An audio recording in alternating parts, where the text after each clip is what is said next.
한 것도 없는데 벌써 개강이라니 진짜 말도 안 돼. 이렇게 알찬 방학을 보내지 못해 아쉬운 분들 계신가요? 그래도 걱정 마세요. 제가 개강 후에도 빠르게 준비해서 딸 수 있는 GTQ라는 자격증을 소개해드릴게요.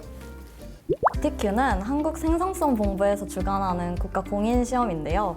매월 넷째 주 토요일 날마다 진행이 되기 때문에 시험일자 한 달 전부터 신청을 할 수 있는데요. 이때 주의해서 신청을 해야 할 점은 바로 내가 지금 연습을 하고 있는 포토샵 버전과 시험 장애 버전이 일치하는지 꼭 확인을 하고 신청하는 게 좋습니다.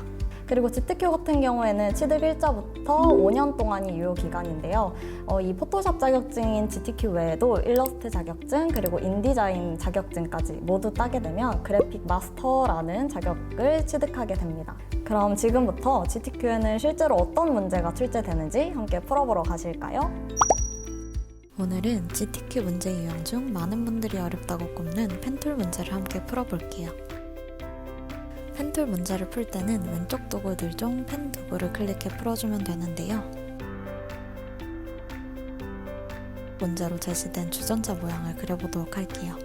다 그린 뒤에 수정할 수 있으니 우선 시간에 맞춰서 빠르고 비슷하게 그리는 게 좋은데요.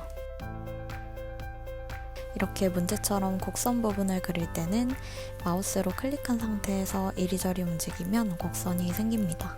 다음으로는 몸통 부분을 그릴 텐데 이렇게 두 번에 나눠서 그릴 때는 상단 옵션에서 모양 결합을 선택한 후에 그려주셔야 됩니다. 곡선을 그린 다음에 직선을 바로 그리고 싶다면 Alt키를 누른 상태에서 마지막으로 찍은 점을 한 번 더 클릭해 주어야 직선으로 변한다는 것도 잊지 마세요. 이렇게 다 그렸다면 다음으로는 손잡이 부분을 뚫어줄 건데 옵션에서 전면 모양 빼기를 선택한 뒤에 모양을 그려주면 됩니다. 다 그린 후에 수정이 필요한 경우에는 왼쪽 도구 중 직접 선택 도구로 점 하나씩 옮겨가며 수정할 수 있어요. 그리고 패스 선택 도구로는 전체적인 모양을 바꿔줄 때 사용하면 좋습니다.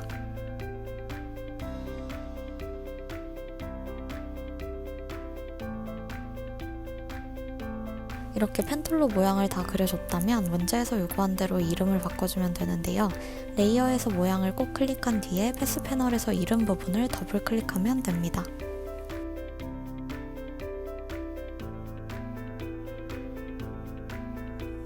다음은 이미지로 마스크를 씌워줄 건데요. 지정된 경로에서 이미지를 불러옵니다. 그 다음으로는 무조건 모양을 아래에 두고 이미지를 위로 오게끔 레이어를 설정해주세요. 그런 뒤에 이미지에 마우스를 대고 오른쪽을 클릭해서 클리핑 마스크 만들기를 선택해주면 마스크가 이렇게 입혀지는데요. 그 다음에는 문제에 제시된 것처럼 이미지 배치를 조절해주면 됩니다. 최대한 유사하게 조정해 주었다면 다음은 레이어 스타일을 바꿔줄게요. 모양 레이어를 더블 클릭하면 나오는 레이어 스타일 패널에서 먼저 획을 선택해준 뒤에 문제에서 요구한 대로 굵기를 4로 설정하고 칠 유형을 그라디언트로 바꾼 뒤 색상까지 선택해주면 됩니다.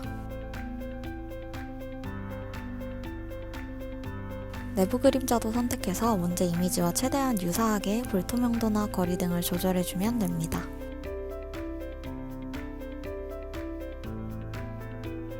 이렇게 최대한 문제와 유사한 이미지를 만들어 봤는데요. GTQ의 펜툴 문제는 문제와 완전히 똑같이 그리지 않아도 괜찮기 때문에 최대한 유사하게 시간 내에 그리는 것이 관건입니다. 네, 이렇게 문제를 함께 같이 풀어봤는데요. 아직까지 이 시험이 어떻게 합격할 수 있을지 잘 모르겠다 하시는 분들이 있을 것 같아서 제가 실제로 시험을 준비할 때 이용을 했던 3가지의 꿀팁을 알려드릴게요. 네, 제가 알려드리고 싶은 첫 번째 꿀팁은 바로 거꾸로 문제를 풀어라 입니다.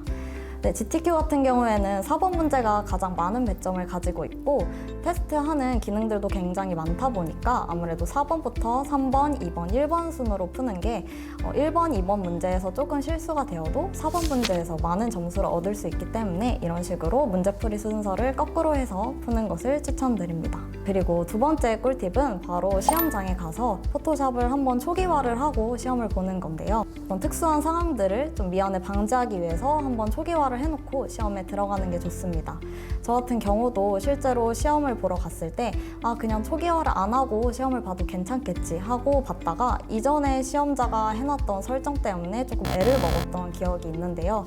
그렇기 때문에 여러분은 꼭 포토샵 초기화를 해놓고 시험을 보시면 더 좋은 결과를 얻을 수 있을 겁니다. 네, 마지막 꿀팁은 바로 스톱워치를 활용해서 공부를 하는 건데요. 그 문항별로 어느 정도 시간 분배를 적절히 해서 테스트를 보는 게 가장 좋습니다. 그래서 저는 맨 처음에 유튜브로 보면서 여러 기능들을 익힐 때에는 시간을 재지 않고 천천히 기출 문제를 풀어보다가 기능들이 조금 익숙해졌을 때쯤에는 이제 문항별로 시간을 다 조절을 하면서 공부를 했는데요. 1급 같은 경우에는 시험 시간이 90분이지만 시험장 당일에 가면 어떤 특수한 상황이 벌어질지 모르기 때문에 저 같은 경우에는 80분을 시험 시간이라고 생각을 하고 공부를 했습니다.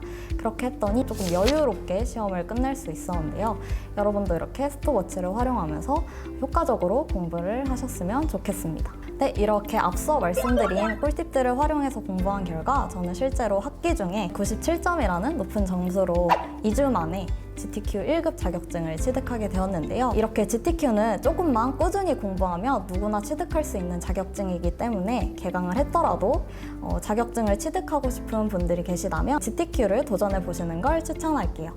그럼 저는 나중에 더 알찬 영상으로 돌아오겠습니다. 안녕.